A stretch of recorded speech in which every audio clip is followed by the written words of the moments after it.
This is part 3 of our 1969 Afghan trip and contains a description of our difficult and somewhat dangerous escape from Quetta. After our journey from Lahore with the football team, we arrived at Multan station. We had been told that our hosts would meet our arrival, but they were nowhere to be seen. After a phone call, we discovered they were waiting for us at the airport. Eventually it was sorted out and we were taken to their house. They were very kind and asked us various questions about their son Khalik. Since we didn't know him very well, it was a bit difficult, but I think we dealt with that successfully. Multan was very hot, so we slept on the roof with large pedestal fans blowing over us. They were quite a large family. The girls persuaded Rosalind to wear various items of Pakistani dress, to shrieks of laughter. There were several sons, and we were intrigued to see them change their clothes multiple times during the day. The main attraction in the city was the shrine of Bahauddin Zakaria, built in 1262. But the city as a whole was very interesting. We liked the florid architecture of the municipal offices, built by the British in 1844. After a couple of days, we needed to move on, and bought rail tickets for Quetta. This is a modern picture of the station, but little has changed. The route initially stayed to the east of the Indus River. There was not a lot to see except for primitive-looking cattle, until we reached Rodri. However, from Rodri to Quetta is one of the great railway journeys of the world. There are approximately 138 bridges and 20 tunnels. The first bridge is the Ayub Bridge, which crosses the Indus to Sakur. The Ayub Bridge was opened in 1962. The previous bridge was the Lansdowne Bridge. For 10 years before the Lansdowne Bridge, the carriages were ferried across. This photo shows the 1889 Lansdowne opening ceremony. It was built by the British and was the longest cantilever bridge in the world. The cantilevers were made in London and assembled as a check before being shipped in parts. Its replacement, the Ayub Bridge, was built so close that from some views it seems to be a single construction. The Lansdowne Bridge was retained for road and pedestrian traffic. However, no one wants to pay for the maintenance, so its future is uncertain. From Sakur, the line runs across a waterless plain to Sibi, 141 miles, and completed between 1879 and 1880. This view shows a visit by the Viceroy. The section beyond Sibi was very difficult to construct. However, during the time of the Raj, it was strategically important for the British to be able to easily reinforce Quetta. So irrespective of the difficulties, it was decided to press on. The first attempt via the Hanai Pass was washed away, so a route via the Bolan Pass had to be used. This was started in 1883, but although the distance was only about 88 miles, it took until 1887 to reach Quetta. These photos show a couple of the 138 bridges. And these photos show 2 of the tunnel entrances. In places our train moved so slowly that some passengers got off and walked for a bit. The whole section was desolate. Eventually we reached Quetta and found a hotel near the centre. Owing to the earthquake of 1935, almost all the buildings were post that date. It's estimated that in the city, 25,000 people were buried in the rubble. 10,000 survived and 4,000 were injured. However, on eBay there are plenty of pre-1935 postcards that give an idea of what it used to look like. The names of the roads are the English names, and of course since the formation of Pakistan in 1947, most have been renamed.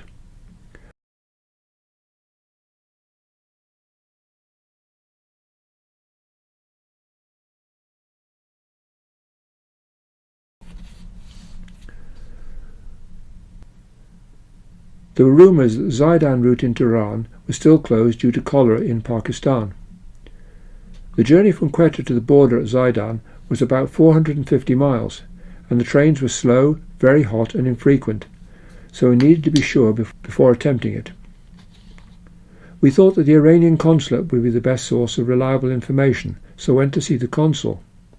He was unpleasant and refused to find out for us. We got the feeling that anyone not taking a plane was of no consequence whatsoever. We got crossways on, and he then asked to see our passports. Afraid that he might cancel our visas, we said they were back in the hotel and beat a hasty retreat. This left us with a problem. We couldn't afford to fly out, so we had to find some other solution. Since we were not sure how we were going to get out of Pakistan, we needed to change some money. We'd been getting a good rate changing on the black market. I met a guy in the town who said he would come to our room to do the exchange. However, when he arrived, he only had high-value notes, so he left to get some smaller ones. At this point, a man arrived who said he was a customs official. He asked us what our visitor wanted. I said that he would like to buy our small Sony shortwave radio, but I didn't want to sell it. "He's a very bad man," he said. "You shouldn't have anything to do with him." A bit later I went out again and bumped into our dealer. We went into a cafe and changed some money under the table. When I returned to our room, the customs official had returned, and he was talking to Roz. "Don't worry about that man," he said. "I put someone to follow him." This was a bit of a shock, but nothing immediately developed. Later that day, Roz and I went out together. A couple of youths, a bit older than us, wanted to talk English and bought us a couple of Fantas. This was not an unusual occurrence. Young men often wanted the kudos of being seen speaking English to foreigners. We explained that we wanted to go to Iran, but the border was closed. The one guy said this was not a problem. He was the son of a local chief and had a diplomatic passport. He was about to return to Germany, where he owned a garage, and would have no problem getting us through. It was arranged that we would meet up that evening to discuss it, and he would take us for a meal. He wanted to meet us at our hotel, but luckily, being cautious, I said it would be easier in the centre of town. At the appointed time, 2 smart Mercedes pulled up. I don't have a photo, but they looked like this. We got into the back of our host's car. A German girl was sitting next to us, somewhat younger than us. She said that she'd been his girlfriend in Germany, and he had invited her for a holiday in his hometown of Quetta.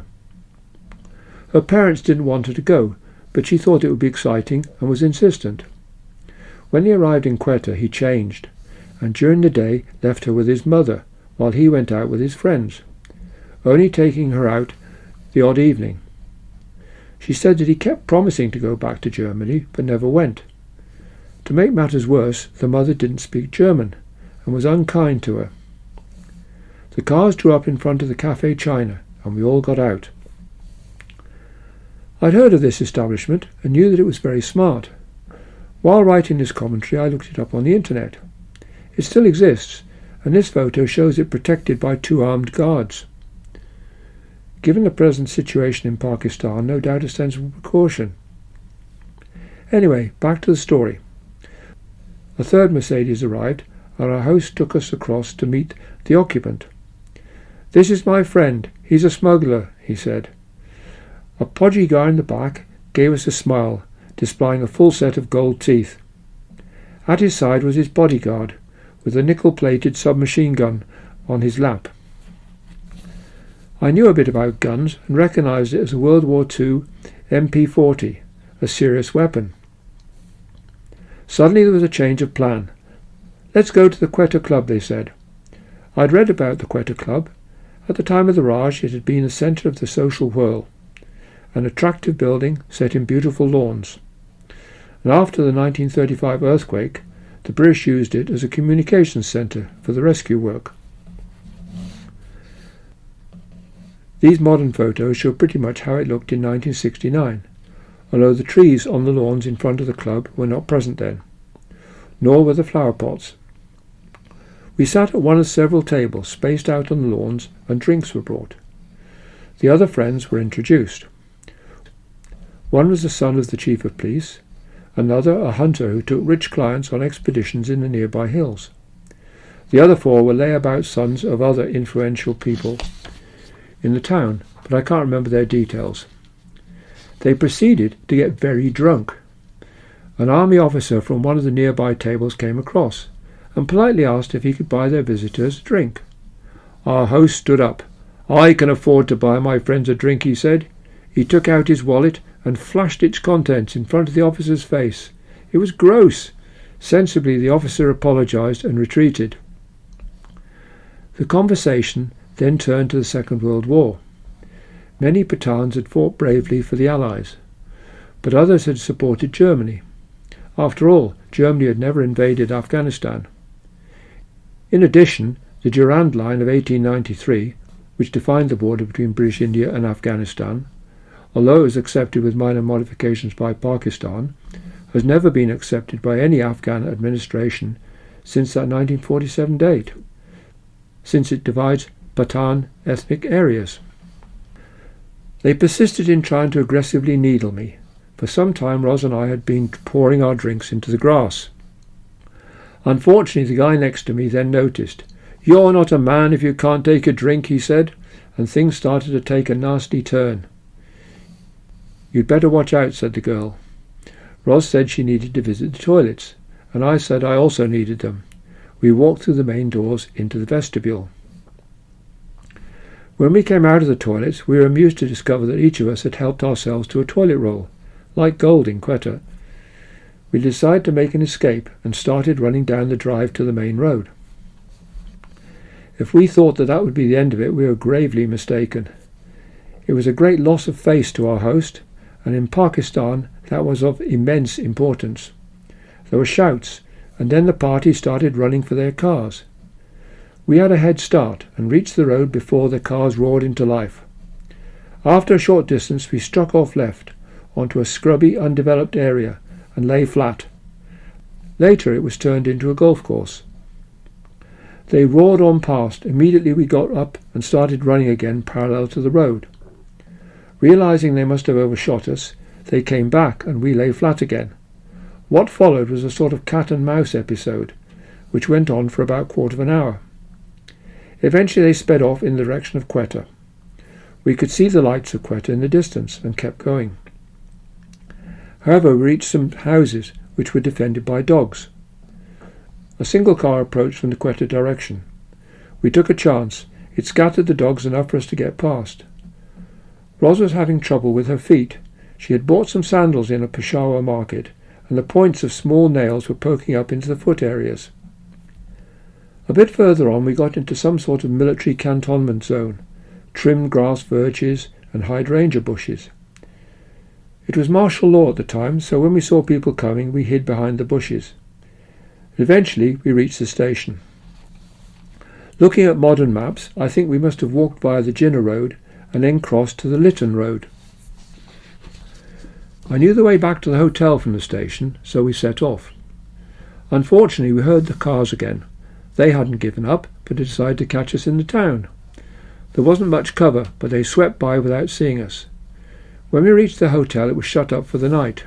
We hammered on the door without much effect, but then some type of night patrolman arrived, who started blowing a whistle. The combined effect resulted in us being let in. We decided that we must get out of Quetta before morning. The angry group had connections, and could easily say we'd insulted the Prophet.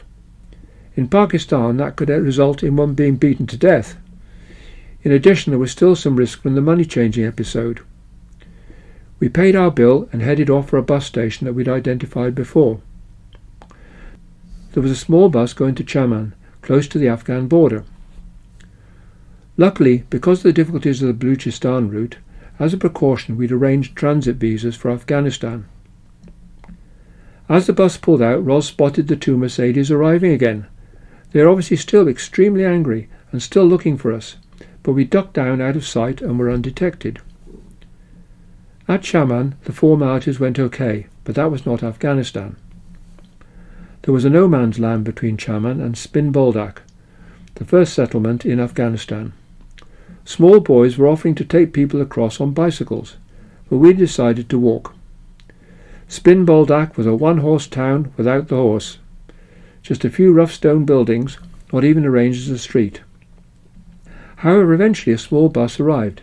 It had no glass in the windows, and one had to sit on tyres, but they said it was going to Kandahar. Inside, we were viewed with suspicion. There were several men, a sheep and a small boy. I decided to deploy my secret weapon. As a child, I'd been brought up on Rupert annuals. Each year there was an origami model to make. This is from my 1946 annual. The Flappy Bird was my speciality. I tore a page from our book and proceeded to make one. When it was finished, I demonstrated its flapping to the father of the boy. He soon got the hang, so I pointed to his son. And after a couple of refolding repairs, he also got the idea, and the ice was broken. The bus didn't go to the centre of Kandahar, but stopped some distance out. We established the direction and set off. Ros wasn't feeling very well, so I carried her bag. Eventually we found a hotel not far from the centre. It even had hand-out cards. You can see that sleeping on the floor was 10 Afs. The room was quite good, but as we were to discover, there was only water for about 20 minutes each day. What made it worse was that which 20 minutes varied. A bizarre factor was a picture of a Cornish cove torn from a magazine and stuck on the wall. The next day, Ros still wasn't very well, so I set off into the market to find something that she fancied to eat. You could hear meat shops from the buzzing of the flies. I found some tin food. The labels were long gone, so there was no knowing what it was, but hopefully it would not make us ill. It turned out to be some form of goulash, and when cooked up with a few vegetables on our petrol stove, it made a passable stew. We were out of Quetta, but since the Iranian border was closed owing to the cholera, we were still trapped. We considered getting a bus back to Kabul, and then a cheap Soviet flight to Tashkent. We'd heard that you could then get a train to Moscow, and from there a train to Germany. However, the next day I met a guy in the market who said he could get us out to Tehran.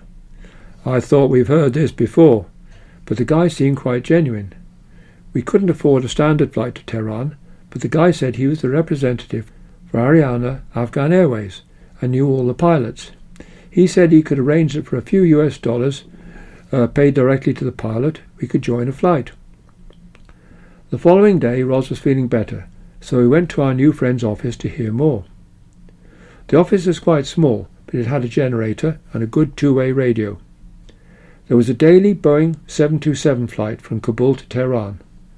This was not the Ariana plane that replaced the one that had recently crashed at Gatwick. That one was on a short lease. This was its replacement, N690WA. It later, under a different owner and different code, achieved some fame as it was used in the film The Pursuit of D.B. Cooper. If it was lightly loaded, it would fly direct, but if it was heavily loaded, it would take on less fuel in Kabul and land in Kandahar to top up.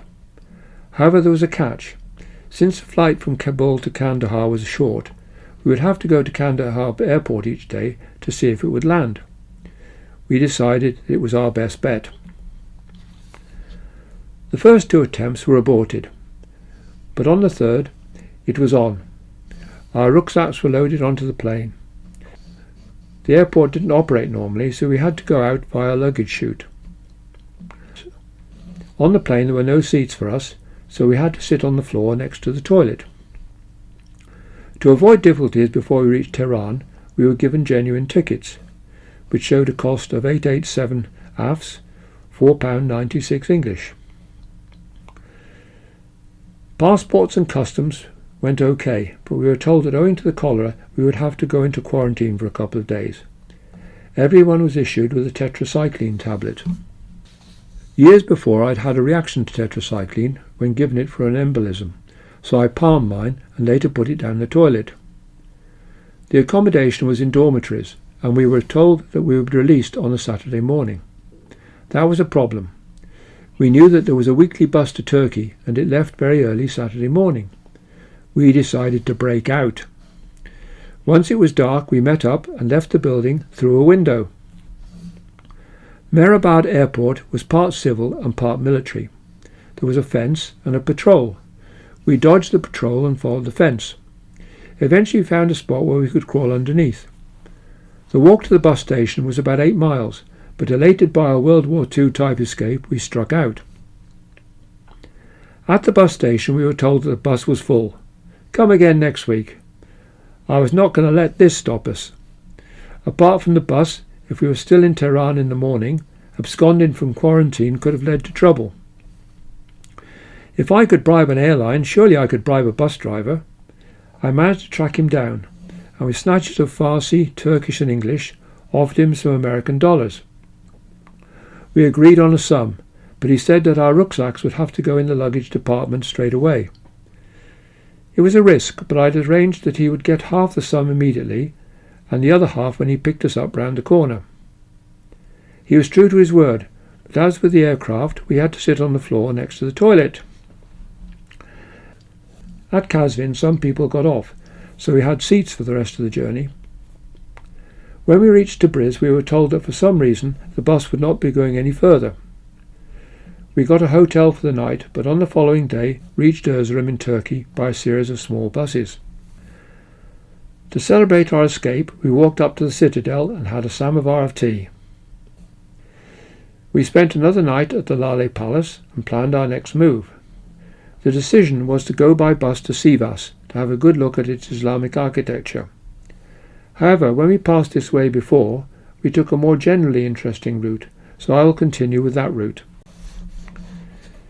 In 1967, we took a bus north to Trabzon and then followed the southern coast of the Black Sea as far as Samsun. The bus journey to Trabzon was horrific. A narrow, badly surfaced road with frightening drops and hairpin bends. There were even some wrecked vehicles to show that going over the edge was not just a theoretical possibility. After a day in Trabzon, we looked for a bus to Samsun. To our surprise, there wasn't one. We had expected there would be a good road along the southern coast, but in 1969 there was not. Instead, we had to go from village to village in four-wheel drive jeeps. Inland it was hilly and covered with wooded areas and what looked like tea estates.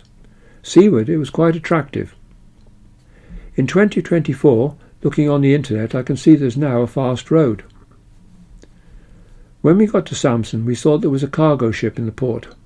I made some inquiries and established it would soon be leaving for Istanbul. I approached a number of people and was able to arrange for us to travel on the deck.